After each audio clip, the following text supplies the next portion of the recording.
KPBS On Demand is supported by Fleet Science Center's newest exhibit, Survival of the Slowest. See firsthand how nature's smallest, slowest, and weakest creatures can not only survive, but thrive in the wild. Open May 24th through September 1st. Learn more at fleetscience.org. They're coming to get you, Barbara.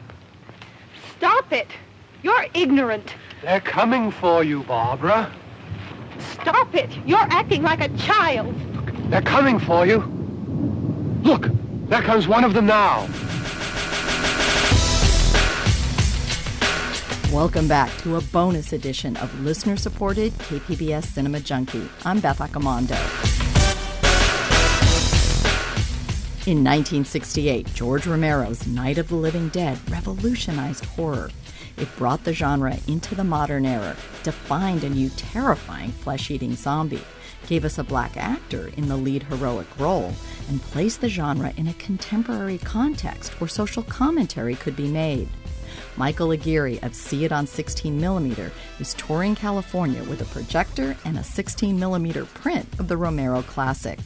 Find out what drives someone to make screening films on 16mm his life's work. So, Michael, you have a very exciting project that you're working on. You are touring around with a 16mm print of George Romero's Night of the Living Dead. Night of the living dead, the dead who live on living flesh. The dead whose haunted souls hunt the living whose bodies are the only food for these ungodly creatures. Night of the living dead. So how did this all start? I run this, I guess, a company at this point. It's called See It on 16mm. Basically, I am bringing film to places and theaters that aren't set up for film, which is quite a lot of theaters these days. The Night of the Living Dead tour, I am taking to, I think, 4 locations now.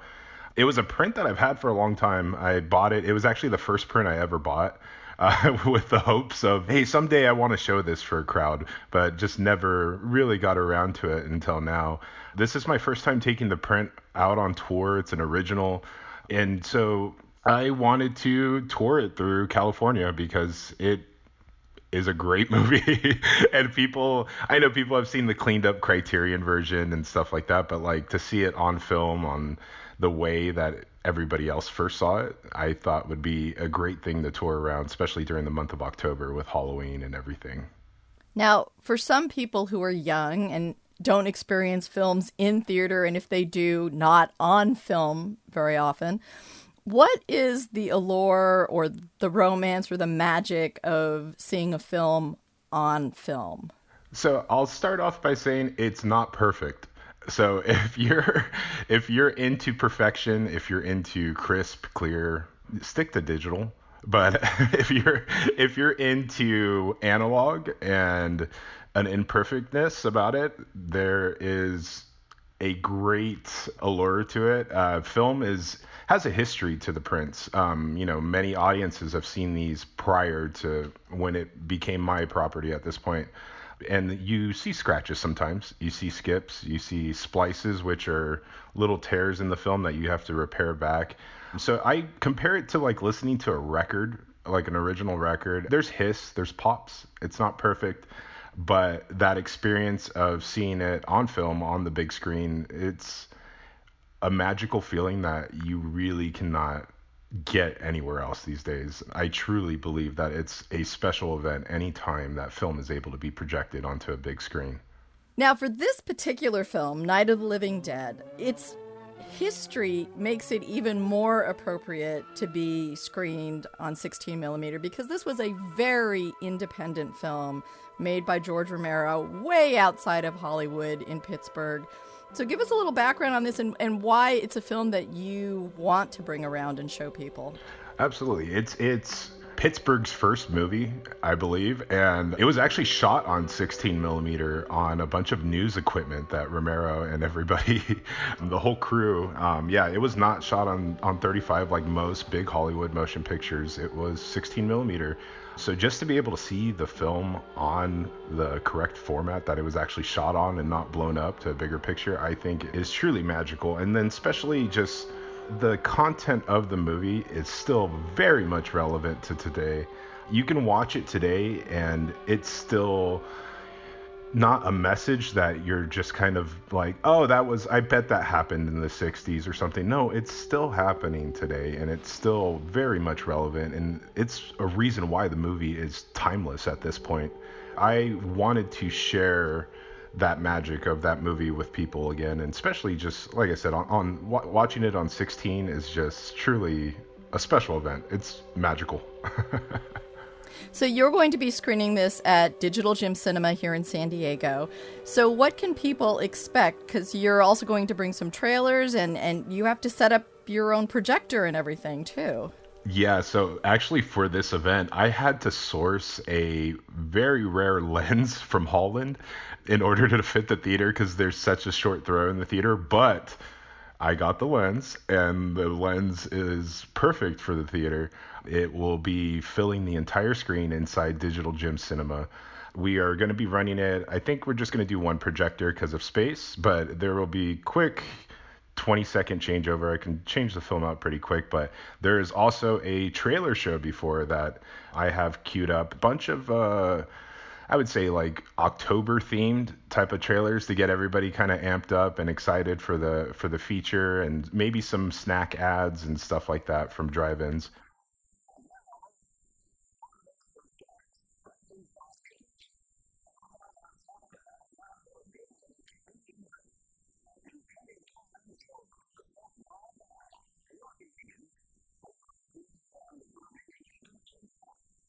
It's gonna be truly fun. A lot of these trailers I don't think are available on YouTube, so it's an experience, especially to see those trailers on 16 and then watch a feature on 16. And what got you interested in the actual physical format of 16 millimeter? You're a young guy. I'm not sure like how often you got to see film on film in theaters. So what kind of hooked you on this? So the whole film, growing up with film, that wasn't my era of stuff. Thank you for saying young guy. I'm 34. I feel a little older these days.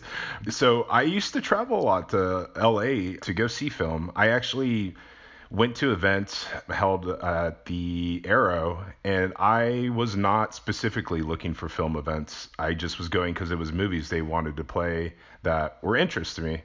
And I went and I saw that it was a triple feature, and two of them were on film, and I've never experienced a movie like that, or that movie. I've seen the movie hundreds of times, but to see it on film for the first time was a different experience. And ever since that, I've been really hooked to it. Eventually, like a year or two later, I started collecting film prints, which is a big mistake.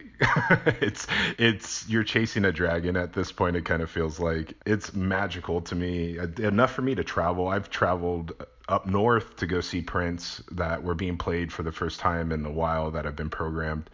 And since then, I've just been hooked. It's been my life's calling at this point to screen prints, to restore prints.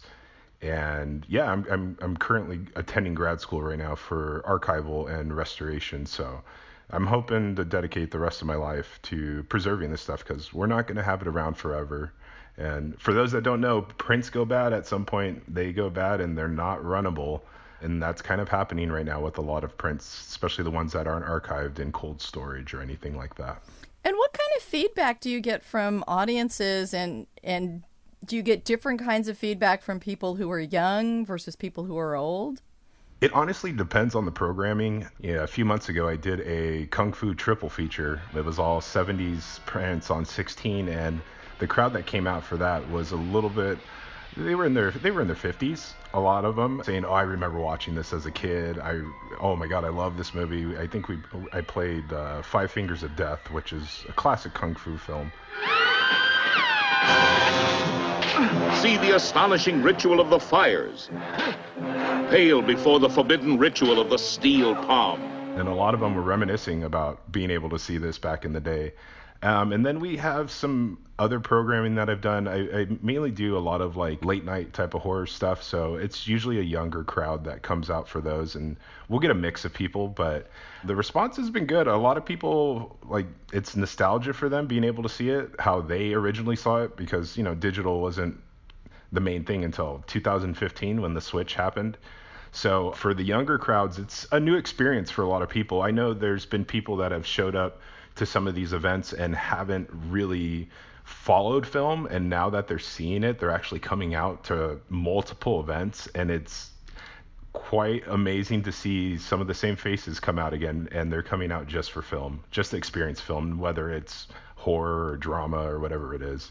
And you said you're studying to go into archive work. If people are interested in something like that, there are actual programs for archivists, and where can you get information about things like that? I'm in Orange County, so I'm not too far from LA. And there is a lot of internships. There's a lot of archives in LA, first of all. And a lot of them offer grants also. And a lot of them offer internships. But if people are interested in archiving, I would seriously consider an internship. I know the Academy offers stuff like summer internships or winter internships where you're going through like home movies and archiving home movies from Southern California and stuff like that. It's thankless work, I feel like. You don't really get a big pat on the back, but you're doing a lot of historical preserving at this point, because a lot of this stuff is forgotten about, and honestly, a lot of people don't give a crap about some of it. So to be able to be a part of preserving that history, especially motion picture film, is a great thing. And if anybody is interested, please reach out. I will convince you to go do it. And do you have plans to tour any other films with this 16 millimeter? So right now, for October this year, 2022, I am touring Night of the Living Dead, and then I am also doing another tour this October. So I have two going for a 1950s monster triple feature, it has like a 20-minute trailer show of old monster black and white stuff, and then we go straight into Monster of Piedras Blancas, into Giant Gila Monster, which is a print that there's only been 3 prints that have surfaced in the last 25 years, and I have one of them. What is this black menace that kills everything it sees and hears? No human mind could imagine the enormous destructive power of this maddened, killing thing. So that one I'm really excited for crowds to see. And then we go straight into Robot Monster after that, which is pretty much a schlocky, cheesy triple feature of 1950s monster movies. And then also right now I'm starting to program and get together a tour of It's a Wonderful Life for December. Yes, it's wonderful news, for when all these wonderful people get into the swim, it's a wonderful life. For never before has any film contained such a full measure of the joy of living, the drama of living, and above all, the glorious romance that makes this such a wonderful life. So I'm hoping to take that print to at least 5 dates through December, and to be able to experience that movie on film is truly great. I've screened it once at the Frida Cinema in Santa Ana. I've had people coming up after being like, I remember seeing it like that on TV with the wear and everything, because television stations, for those that don't know, used to run 16 millimeter prints for broadcasting. So I actually, at the time, I had a 16 millimeter print from one of the broadcasts that I was screening, but now I was able to find an original 16 millimeter print, and the quality and sound and everything is perfect on it. So I'm excited to take that on tour through December. All right. Well, I want to thank you very much for talking about The Night of the Living Dead on 16 millimeter. I'm so excited to be able to see that on film. So thank you for bringing it here. Absolutely. I'm excited for everybody to be scared. KPBS On Demand is supported by Fleet Science Center's newest exhibit, Survival of the Slowest. See firsthand how nature's smallest, slowest, and weakest creatures can not only survive, but thrive in the wild. Open May 24th through September 1st. Learn more at fleetscience.org.